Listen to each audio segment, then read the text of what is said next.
Hello students, in past video we have cleared the concept regarding the friction. Now today we are going to discuss the importance of centripetal force versus friction. Okay, so let we start. The question is that what is the formula for the maximum we have to first of all clear the previous question of this topic. Okay, that is for uniform circular motion write the equation of centripetal force and centripetal acceleration and also write its example. Okay यानी कि हम जब भी कोई circular motion कर रहे हैं और अगर हम यूनिफॉर्म सर्कुलर मोशन कर रहे हैं बराबर, तो at the time centripetal force by क्या होगा और सेंट्रीपिटल एक्सेलेरेशन क्या होगा, उनके इक्वेशन हमको लिखने हैं, समझाने हैं और साथ में उसके कुछ एग्जांपल्स हमको बताने हैं अंदर कि भाई ये एक्चुअल में किससे बैलेंस होते हैं अंदर। समझ में आ रहा है सबको इतना पार्ट बराबर। तो अब सीधी सी बात है कि हमको सर्कुलर मोशन करना है, तो सर्कुलर मोशन के लिए आपको एक सर्कुलर पाथ तो लेना पड़ेगा जिसकी कोई रेडियस क्या होगी, आर होगी, और जो भी ऑब्जेक्ट मोशन करवा रहा है, जिस ऑब्जेक्ट को मोशन कर रहा है, तो उसका कोई ना कोई मास एम होगा और उसकी कोई ना कोई वेलोसिटी वी होगी कि नहीं होगी अंदर बराबर। तो यही चीज़ से हमको स्टार्ट करना है कि when the body of mass move on a circular path of radius r with the constant speed v, then it has always the centripetal acceleration, otherwise we can say that it's a radial, okay, and its value is always equal to the V square bar. ये topic हमने ये point already पहले discuss कर लिया है, इसीलिए हम यहाँ पे डायरेक्ट फॉर्मूला का इंपॉर्टेंस समझेंगे अंदर। समझ में आ रहा है अंदर। और यहाँ पे बात करें तो ये जो सेंट्रीपिटल एक्सेलरेशन है उसकी डायरेक्शन क्या होगी, the direction of acceleration is towards the centre of the circle which is shown in the figure. याद रखो कि अगर आप एक स्टोन को गोल गोल घुमा रहे हो तो उस पर सेंट्रीपिटल फोर्स की डायरेक्शन बाहर की डायरेक्शन में होती है, पर अगर कोई बॉडी अपने आप ही बिना सेंटर से टाई किए गोल गोल घूम, जैसे कि कार एक सर्कुलर पाथ पे गोल घूम रही है, तो वहाँ पे सेंट्रीपिटल फोर्स उसको कौन सी डायरेक्शन में लगेगा भाई, सेंटर की डायरेक्शन में लगेगा अंदर। समझ में आ रहा है सबको इतना पार्ट, यस और ना, बराबर है। चल नेक्स्ट चीज़ की बात करें अंदर, तो by the Newton second law, अब हमको फोर्स का भी इक्वेशन करना है, तो हमको पता है न्यूटन का सेकंड लॉ क्या बोलता है भाई, F equal to M A. अभी एक्सेलेरेशन का इक्वेशन तो क्या था, वी स्क्वायर बाई आर था, तो यहाँ पे हम एफ सी लिख देंगे, जो सजेस्ट क्या करता है कि भाई ये जो फोर्स है वो किसका है, सेंट्रीपिटल फोर्स। और वैसे भी हम जानते हैं सेंट्रीपिटल फोर्स की फॉर्मूला क्या है भाई, M V square by R है कि नहीं अंदर, यस और नो, बराबर है।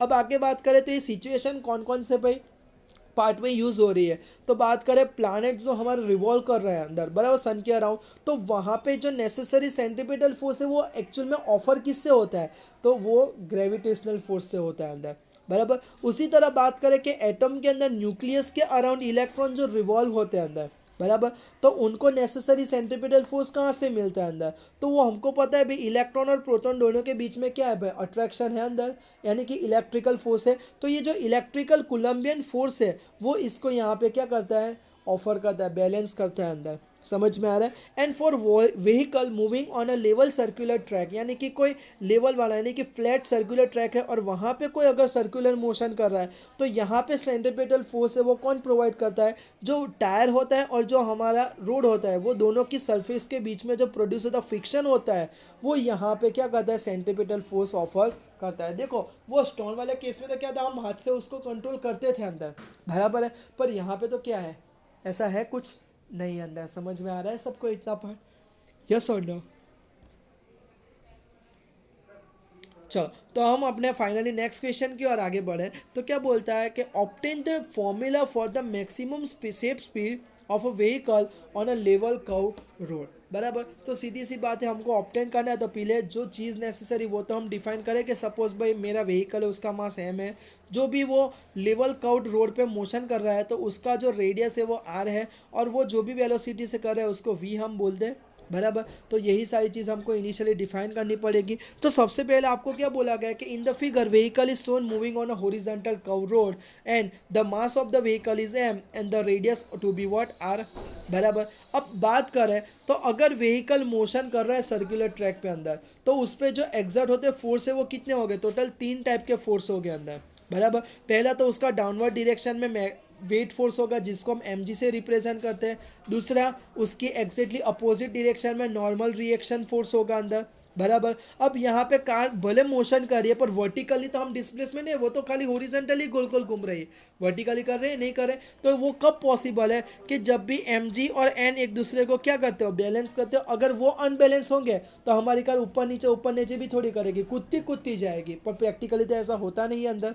समझ में आ रहा है अंदर, बराबर। इसलिए एन इक्वल टू क्या होगा, एम जी होगा। और थर्ड वाला जो है वो क्या होता है, फ्रिक्शनल फोर्स लगता है जो सेंट्रीपिटल फोर्स की डायरेक्शन में होता है, इसलिए उसकी सेंटर टूवर्ड्स द सेंटर बताई गई। और फ्रिक्शनल फोर्स को हम एफ एस से खाली रिप्रेजेंट यहाँ पे करेंगे अंदर। समझ में आ रहा है सबको इतना पार्ट।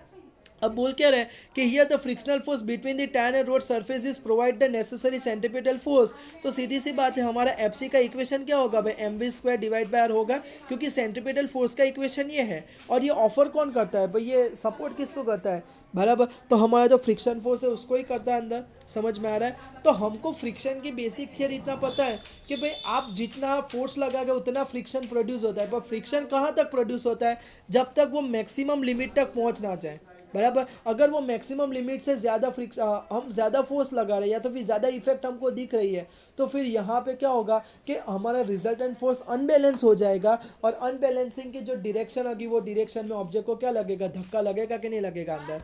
समझ में आ रहा है सबको इतना पार्ट, यस और नो। चलो, तो यहाँ पे आपको कंडीशंस मिलते हैं फाइनली कि जब तक आपका एफ सी का वैल्यू है, फ्रिक्शन की वैल्यू है, बराबर, वो M V square equal divide by R उसके साथ बैलेंस में रहेगी, बराबर। या तो फिर उससे ये लेसर होगा हमारा, यानी कि फ्रिक्शन की मैक्सिमम वैल्यू से ये वैल्यू इक्वल होनी चाहिए या तो फिर लेसर होनी चाहिए, तब तक हमारा जो व्हीकल है वो सेफ कंडीशन में सर्कुलर ट्रैक पर रहेगा। पर अगर हम वेलोसिटी बढ़ा के M V square by R की वैल्यू एफ एस मैक्स यानी कि स्टेटिक फ्रिक्शन से हम ज़्यादा कर देते हैं अंदर, समझ में आ रहा है, बराबर। तो उस टाइम पे क्या होने के चांसेस है भाई, हमारे एक्सीडेंट होने के कंप्लीट चांस है अंदर। समझ में आ रहा है सबको इतना पार्ट। अब हमको ये तो पता है कि जो फ्रिक्शनल फोर्स होता है वो अल्टीमेटली किसके प्रोपोर्शन होता है भाई, एन। और एन को रिप्लेस करूँ तो हम क्या लिखते थे, प्रोपोर्शनल कांस्टेंट, यानी कि ये फ्रिक्शनल कोफिशिएंट लिखते थे म्यू एस अंदर। पर एन इक्वल टू तो क्या है भाई, एम जी। तो आपको एफ एस मैक्स का इक्वेशन क्या मिलता है भाई, म्यू एस एम जी मिलता है कि नहीं मिलता है अंदर, यस और नो, बराबर है। अब एफ एस मैक्स की जगह मैं ऐसा लिख सकता हूँ कि भाई M V square divide by R, पर वी की वैल्यू मैक्सिमम रहेगी, क्योंकि स्टेटिक फ्रिक्शन मैक्सिमम कब होगा, जब आपकी उसके करस्पॉन्डिंग वेलोसिटी भी उसके हिसाब की मैक्सिमम होगी अंदर। समझ में आ रहा है। तो यहाँ पे देखो दोनों साइड में से एम एम कट हो गए, तो अब क्या करो कि V max square divide by R equal to आपके पास क्या बचता है भाई, यहाँ पे म्यू एस इंटू जी बचता है खाली। अब आर को यहाँ पे ले जाओ और स्क्वायर रूट ले लो, तो फाइनली आपको वी एम का इक्वेशन क्या मिलता है, स्क्वायर रूट में म्यू एस आर जी मिलता है कि नहीं मिलता है अंदर। समझ में आ रहा है सबको इतना पार्ट, यस और नो। तो फाइनली आपको आपकी वेलोसिटी का इक्वेशन जो चाहिए था वो मिल गया यहाँ पे। और ये वेलोसिटी का इक्वेशन हमको समझा रहा है कि यहाँ पे आपकी जो मैक्सिमम सेफ स्पीड है, बराबर, उस पे मास का कोई रोल नहीं है। यानी कि ये रूल्स बाइक के लिए, कार के लिए, ट्रक के लिए, सबके लिए इक्विवेलेंट है अंदर। कि भाई अगर आप टर्न ले रहे हो और टर्न की रेडियस सपोज 20 मीटर है, बराबर, तो 20 मीटर के हिसाब से ये म्यू एस आर और जी को मल्टीप्लाई करके स्क्वायर रूट करो, जो भी आंसर निकलता है वही स्पीड पे, अगर आप साइकिल लेके जा रहे हो, बाइक लेके जा रहे हो, कि कोई भी व्हीकल लेके जा रहे हो, आपको वही स्पीड पे गाड़ी चलानी पड़ेगी, तो उससे कम स्पीड पे चलाना। अगर उससे ज़्यादा किया तो फिर आपका एक्सीडेंट यहाँ पे क्या कंफर्म है। और अगर आप ज़्यादा करते हो तो क्या होगा, आपकी जो गाड़ी है उसको जो फ्रिक्शनल फोर्स यहाँ पे लग रहा है, बराबर, वो क्या हो जाएगा, कम हो जाएगा, तो उसको बाहर की ओर धक्का लगेगा और आपकी गाड़ी अपोजिट साइड पे क्या हो सकती है, बाहर धक्का लग के गिर सकती है अंदर। समझ में आ रहा है सबको इतना पार्ट, बराबर। तो यही चीज़ आपको यहाँ पे पॉइंट पे समझाया गया है कि here the above formula shows that the maximum permissible limit of the speed does not depend upon the mass of the vehicle otherwise the passenger. So to drive safely on the level circular road the above given speed call the maximum permissible speed should be follow. तो वो हमको follow करें। इसलिए देखो कि आप जब भी ट्रैवलिंग करते हो तो जब भी टर्न आ रहा है ना, तो वो लिखते हैं भयजनक वनांग, ऐसा कुछ लिखते हैं अंदर। और फिर वहाँ पे वो लोग स्पीड लिमिट भी मेंशन करते हैं अंदर। वो करते क्यों है, क्योंकि जहाँ पे भी थोड़ा शार्प टर्न होता है तो वहाँ पे स्पीड लिमिट लिखने का यही रीज़न होता है कि आप अगर इससे ज़्यादा स्पीड हो तो कम हो जाओ, वरना आप आगे जाके अपने आप एक्सीडेंट करोगे अंदर। समझ में आ रहा है सबको इतना पार्ट, यस और नो, बराबर। तो ये सारी चीज़ हमको फिजिक्स से ही पता चलती है, इसलिए फिजिक्स क्या होता है, बहुत इंपॉर्टेंट हमारे लिए होता है अंदर, बराबर। तो फिर से हम क्विकली थियरी को रिवाइज करें। सबसे पहले क्या करना है भाई, आपको फिगर ड्रॉ करके थोड़ा डिस्क्रिप्शन देना है। समझ में आ रहा है कि भाई हमने एम मास का ऑब्जेक्ट लिया है, आर का रेडियस का पाथ है अंदर हमारा, बराबर बराबर। उसके बाद आपको क्या करना है कि अगर मेरा ऑब्जेक्ट मोशन कर रहा है तो उस पर एग्जर्ट होते 3 फोर्स की बात करनी है, वेट की, नॉर्मल रिएक्शन की और फ्रिक्शन की बात करनी है। पर यहाँ पे फ्रिक्शन फोर्स पे सेंट्रीपिटल फोर्स को ही ऑफर कर रहा है, तो हम बोल सकते हैं कि फ्रिक्शन का इक्वेशन और कोई नहीं पर सेंट्रीपिटल फोर्स का इक्वेशन होगा अंदर, यस और नो। फिर मैंने आपको बताई वो दो कंडीशंस यहाँ पे समझानी है कि अगर ये दोनों इक्वेशन में एफ की वैल्यू से M V square by R की वैल्यू बराबर ग्रेटर देन और इक्वल टू, यानी कि फ्रिक्शनल फोर्स की जो मैक्सिमम वैल्यू है उसकी जितनी या तो उससे लेसर हो तो हम सेफ रहेंगे। पर अगर यहाँ पे उल्टा रिलेशन होता है तो हमको क्या होगा, प्रॉब्लम होगा।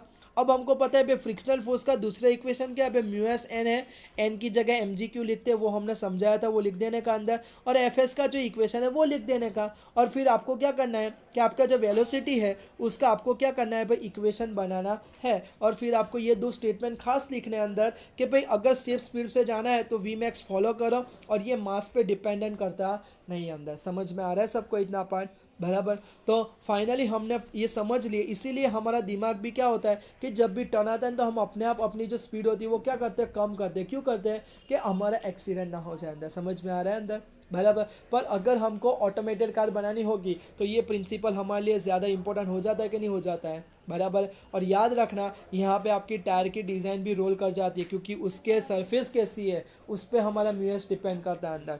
समझ में आ रहा है, इसलिए यहाँ पे सजेस्ट किया कि वी मैक्स नहीं, वी मैक्स की जो वैल्यू होती है उससे -10 वैल्यू ही वहाँ पे सजेस्ट की जाती है, क्योंकि सबके टायर नए हो से ऐसा नहीं होता, कभी कभी टायर घिसा हुआ भी होता है। तो घिसा हुआ होगा तो फ्रिक्शन थोड़ा कम ऑफर होगा, फ्रिक्शन कम ऑफर होगा, तो फिर सीधी सी बात है कि यहाँ पे वी मैक्स की जो वैल्यू होगी वो क्या होगी, थोड़ी बदल जाएगी कि नहीं बदल जाएगी अंदर।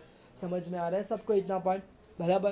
तो यही चीज़ यहाँ पे क्या करनी होती है, हमको ध्यान में रखनी होती है, बराबर, ताकि हम हमारे एक्सीडेंटल का जो पार्ट है वो क्लियर कर सकें और हमारी गाड़ी को विदाउट डैमेज हम अच्छे से टर्न भी ले सकें अंदर, बराबर। और जो पहले सुपर रेसर वाले होते हैं, जो बाइक रेसर और कार रेसर होते हैं, जहाँ पे रेसिंग की गेम होती है, तो वहाँ पे ये टर्न को अच्छे से फिजिक्स के साथ वो लोग इंप्लीमेंट करके वहाँ पे एकदम शार्प टर्न लेने का वो क्या करते हैं, ट्राई करते हैं अपनी मैक्सिमम स्पीड के हिसाब से, तभी तो वो विन हो गया अंदर, बराबर। बाकी मतलब क्या है कि सबके पास एक जैसी बाइक हो तो कोई विन हो सकता है, एक साथ चालू करेंगे सब लोग एक ही टाइम पे पहुंचेंगे ना। पर ये क्रिएटिविटी आप किस अच्छी तरह से बनाते हो उस तरह से आप फॉर्मूला रेस में अपना विनिंग पोजीशन क्या कर सकते हो, सेट कर सकते हो अंदर। समझ में आ गया। तो आपको भी शायद ये रेस में जाने की इच्छा हो तो ये इक्वेशन को अपने ब्रेन में अच्छे से फिट करके उसकी प्रैक्टिस करना, तभी आप अपना काम अच्छे से विनिंग का कर सकते हो अंदर। ओके, बाकी का जो नेक्स्ट वीडियो हम नेक्स्ट वीडियो में डिस्कस करेंगे, तब तक के लिए बाय।